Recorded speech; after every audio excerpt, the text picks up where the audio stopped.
vamos a hablar de las enfermedades infantiles en verano. Vamos a hablar ahora con el pediatra Enrique Lozano. Él nos va a explicar cómo podemos evitar las gastroenteritis, la deshidratación o las insolaciones en los niños. Y después nos vamos a la farmacia de Don Bienvenido, que es doctor en farmacia y especialista en homeopatía y fitoterapia. Él lleva más de un tercio de siglo aconsejando con éxito a quienes acuden a él y hoy nos va a explicar en qué consiste la homeopatía y cuáles son los tratamientos más adecuados para las enfermedades infantiles. Doctor Lozano, una de las enfermedades más corrientes en verano es la gastroenteritis aguda. Cierto, pero no solamente en verano. Ahora nos encontramos que durante todo el año se nos presenta. Una gastroenteritis es una enfermedad que en el niño, pues por desgracia para nosotros, está muy presente en cualquier consulta diaria. En los centros hospitalarios, en los servicios de urgencia, es junto con la tos, el vómito, pues uno de los cuadros que más frecuentemente vemos siempre. E insisto, no solamente en verano, en invierno, aunque es cierto que en verano tenemos un mayor número de enfermos, de niños con gastroenteritis. ¿Por qué se agrava en verano? Pues se agrava en verano fundamentalmente porque hace más calor. ¿El calor produce gastroenteritis? Es que el calor además hace que el niño necesite más agua. Y si el niño está perdiendo líquido a través del vómito, a través de la diarrea, y tiene mayor necesidad de agua, lógicamente va a haber un mayor problema para ese niño. Luego, el problema es mayor en verano que en invierno, aunque la frecuencia sea muy semejante en verano y en invierno. Bueno, no hemos hablado de los síntomas. Pues los síntomas son muy fáciles. Lo primero que tenemos que saber es qué entiende la madre como hábito normal intestinal del niño, o sea, el número de deposiciones que hace, porque hay niños que hacen una, hay niños que hacen dos, tres, amarilla, marrón, oscura, clara. Quiero decir, la madre siempre está habituada a eso. Y es la madre la que nos hace a nosotros un poco también de llamada de atención en que ha cambiado el hábito intestinal de su hijo. Eso es importante. A veces decimos, definición de diarrea, aumento del número de deposiciones por encima de 3, con una consistencia blanda, semiblanda, pero a veces en ese niño a lo mejor casi es normal. Por eso digo que lo que es muy importante es que la madre nos diga, ha cambiado el número de deposiciones de mi hijo a mayor número, por supuesto. Siempre hablamos de un número superior a 3, 4 deposiciones día, y la consistencia, que es una consistencia más blanda, líquida, semilíquida, pastosa, depende un poco del tipo de gastroenteritis que tengamos. ¿La gastroenteritis puede producir una deshidratación? Claro. Dependiendo del grado de esa gastroenteritis, hablaremos de leve, moderada o grave en función de la pérdida de líquido. La pérdida de líquido, al principio, si es leve, fácilmente la madre la va a reponer, pero en ocasiones los padres, en ocasiones, claro, es que a veces se me olvida, siempre somos los dos. Pues hay veces que los padres se olvidan, no le prestan la atención suficiente y cuando llega ese niño a un hospital nos llega ya en un estado de deshidratación realmente importante que precisa de un ingreso hasta reponer su equilibrio de agua y de electrolitos en sangre normal. ¿Cuál sería el tratamiento?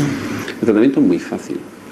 Quiero decir, el tratamiento es muy fácil en el sentido siguiente. Si nosotros buscamos en nuestra casa, nos encontramos que tenemos, yo le llamo una caja de bombas, que es el botiquín, esa palabra que tenemos allí, botiquín. Yo me voy a la cocina de mi casa, abro un armario y me encuentro un armario que suele ocupar habitualmente 2 lejas, estanterías por niño. Si yo tengo 2 niños, sí, ya tengo 4. Es una barbaridad. Vámonos a cualquier cocina. Abrimos el armario y vemos las medicinas que tenemos. Bueno, pues cuando uno se va a la caja de bombas te encuentras que yo tengo allí de todo, para la diarrea, para el dolor, no sé cuándo tal. Cuando hay un tratamiento facilísimo para la gastroenteritis, el tratamiento de la gastroenteritis lo inició la Organización Mundial de la Salud a través de la UNICEF por el número de gastroenteritis y el número de deshidrataciones y muertes que en los países tercermundistas seguimos teniendo, por desgracia. Entonces apareció pues una sustancia de rehidratación oral que se ha extendido en todo el mundo, que todos en casa la hacemos, pero que existen unos preparados comerciales que había traído yo algunos para ver ahora después, que gracias a ellos podemos solucionar perfectísimamente un inicio de gastroenteritis en la casa sin tener que acudir muchísimas veces a un centro de urgencias que a veces está colapsado. ¿Cuáles serían estos productos? Puedo sacarlo, sí, claro. Siento la mano, pero lo que yo quería hacer ver era que hay brick de uso individual, que hay sobrecitos pequeños. Para diluir. Para diluir. ¿Qué ventajas tiene cada uno? Pues un sobre tiene la ventaja de que esto es comodísimo. Yo lo puedo almacenar en la casa perfectísimamente y no se pasa casi. Esto a lo mejor es un poquito más delicado. Pero ¿qué ocurre? Que solamente con esto yo lo único que tengo que hacer es seguir las instrucciones que me marca el producto, diluirlo en el agua correspondiente y tenemos hecho una solución para rehidratar a un niño perfectísimamente, exactamente igual que lo haríamos en un hospital. Y esto lo puede hacer el padre perfectamente en la casa. ¿De qué forma se administraría eso? Pues depende un poco de la edad del niño. Normalmente esto seguimos la indicación porque cada fabricante habitualmente hace una dilución, 150 de agua, 180. Los líquidos tenemos la ventaja de que no se comete nunca el error. Este contiene arroz, estoy viendo. Sí, en este caso sí, hay diferentes preparados, ¿no? Cada laboratorio tiene un poco su... Siempre enmarcado dentro de unos parámetros que nos han marcado la Sociedad de Nutrición Europea. Respetamos siempre esos parámetros, pero cada laboratorio intenta utilizar un poco alguna pequeña variante también para vender su producto. Lo que sí es cierto es que los productos líquidos tienen la ventaja de que la madre no lo manipula, luego no puede equivocarse en la preparación de un producto, ¿vale? ¿Cómo lo administramos? Pues en el simple biberón, en el niño. Si es un niño pequeño, si es un niño mayorcito, en una tacita pequeña se lo vamos dando. Pero lo que sí es muy importante es recordar que son productos que debemos de utilizar primero muy fácilmente, pero recordando un poco una pauta, que es muy fácil. Debemos de darle al niño siempre pequeñas cantidades, sorbos muy pequeños. Si el niño hace un trago grande, un vaso, lo que le vamos a provocar es de nuevo un vómito. Me preguntabas antes por los síntomas. El vómito, la diarrea, la fiebre, va a ser la triada siempre que nos va a acompañar en esta patología. Pues un niño que está vomitando, si yo le doy un trago grande, voy a provocarle de nuevo el vómito. Luego lo que intentamos siempre es darle sorbos pequeños, unos 5 centímetros, por ejemplo, con una jeringuilla, lo medimos muy fácil, cada 5 o cada 10 minutos. Cucharadita también. Cucharadita. Lo que ocurre es que a veces con la cuchara tomamos más aire. Y un niño con un problema gastrointestinal, con una cucharita, bueno, quizá más fácil con una jeringuilla. Todos tenemos en la casa, en esa caja de bombas que teníamos, nuestra jeringuilla pequeña. Entonces, una pauta muy fácil de recordar son 5 centímetros cada 5, cada 10 minutos, por ejemplo. Y de esa manera vamos a mantener a un niño perfectísimamente hidratado.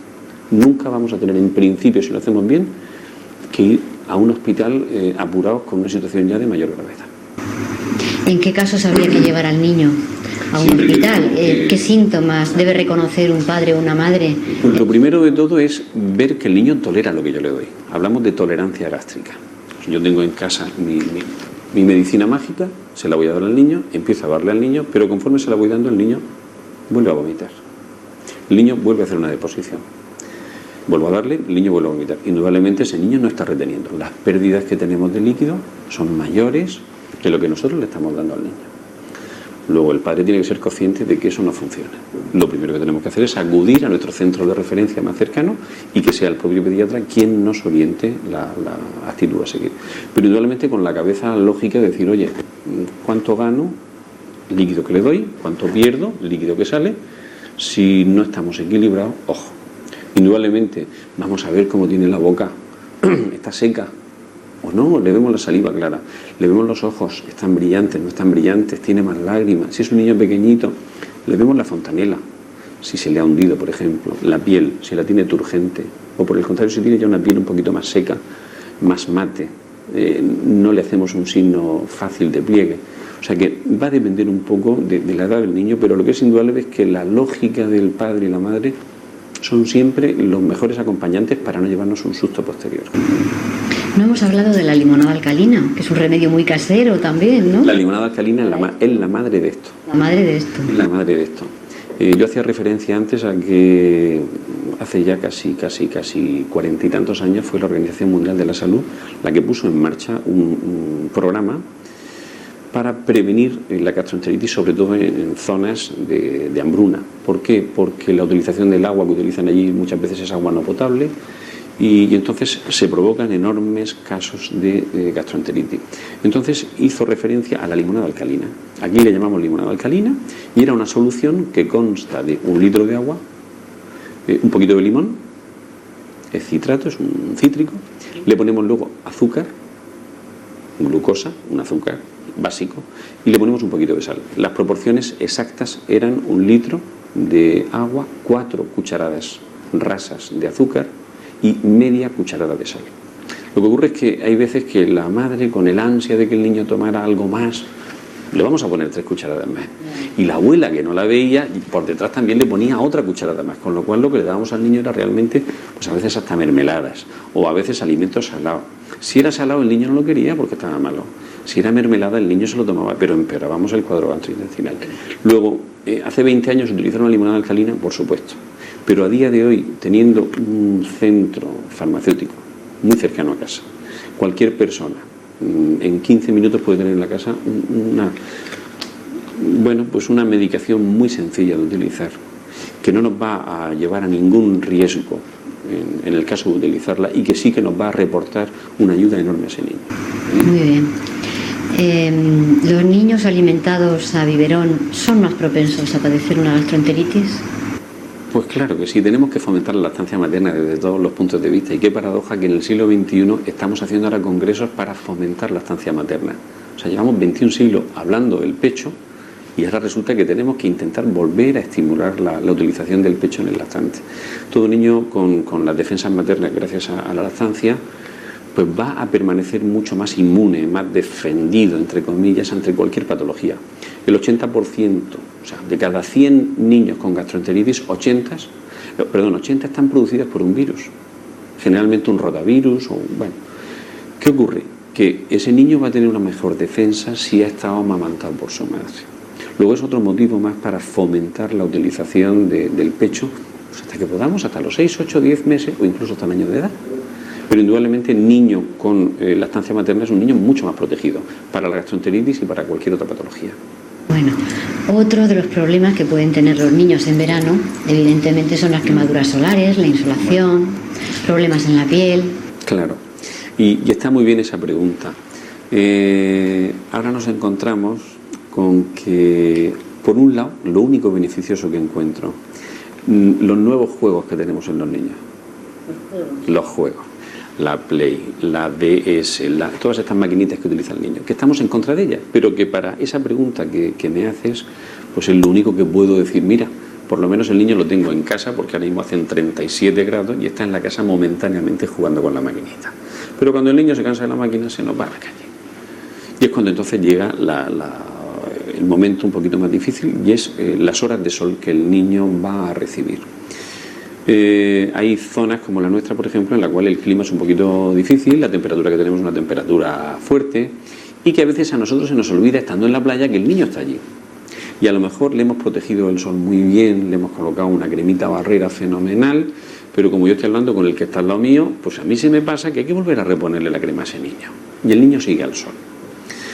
Se nos olvida que todos los turistas ingleses que están acudiendo a nuestras costas en busca del sol que tenemos, pues ahora resulta que el cáncer de piel en los turistas ingleses que vienen a España se ha multiplicado por 30 con respecto al inglés que se queda en su sitio.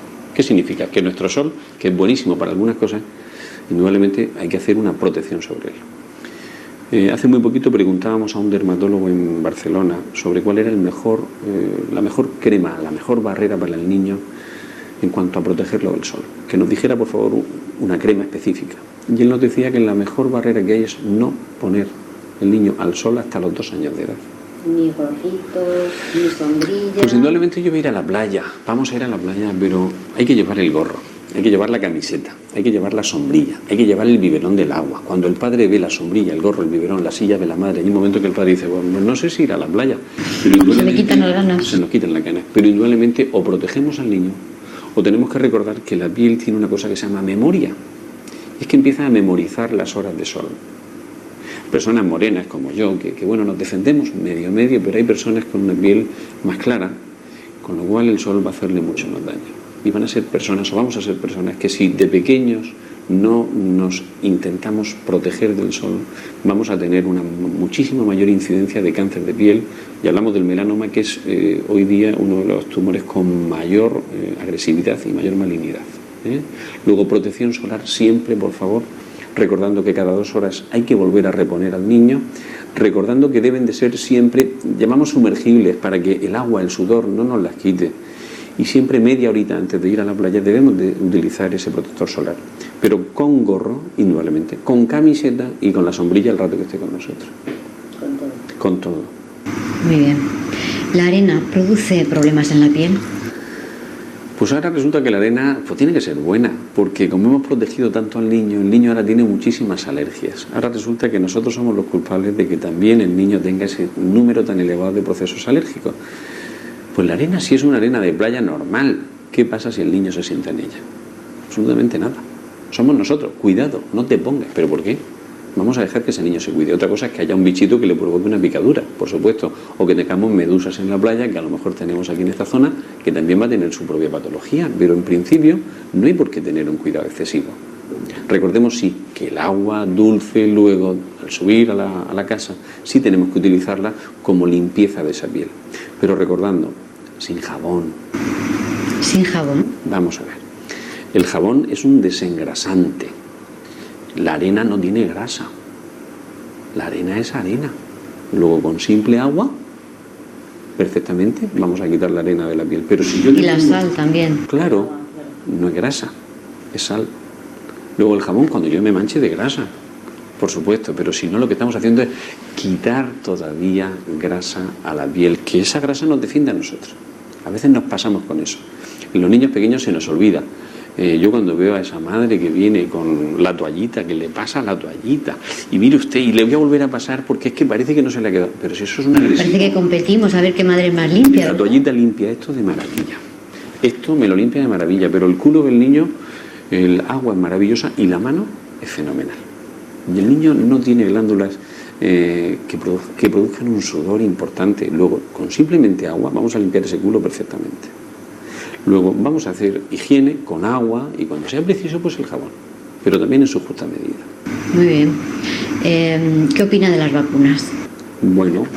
Hay personas que están en contra de las vacunas, personas que están a favor de las vacunas. Tiene una contestación muy sencilla. Primero, no podemos ir en contra de la corriente. Cuando vamos viendo que van apareciendo unas vacunas nuevas, cuando vamos viendo que esas vacunas van apareciendo con una serie de estudios detrás de ellas, que van avalando, por ejemplo, vacuna de meningitis por hemófilus. Ya no tenemos meningitis por hemófilus. Hemos instaurado la vacunación, se hace sistemática y desaparece la meningitis por hemófilus. Pues yo creo que ante eso no hay nadie que pueda decir, oye, ya mi hijo no lo vacuno. Hablamos de meningitis por hemófilos, pero puedo hablar de meningitis por cualquier otro germen. Perdón, ¿la vacuna puede producir una meningitis? Vamos a ver, la vacuna no me va a poder a mí producir ninguna meningitis. Tenemos que irnos quitando todas esas falsas creencias que a veces tenemos, ¿no? La vacuna lo que va a hacer en algún momento, hablamos de vacunas ya antiguas, podían provocar una serie de complicaciones. A día de hoy la vacunación es totalmente segura, siempre se hace en un centro sanitario.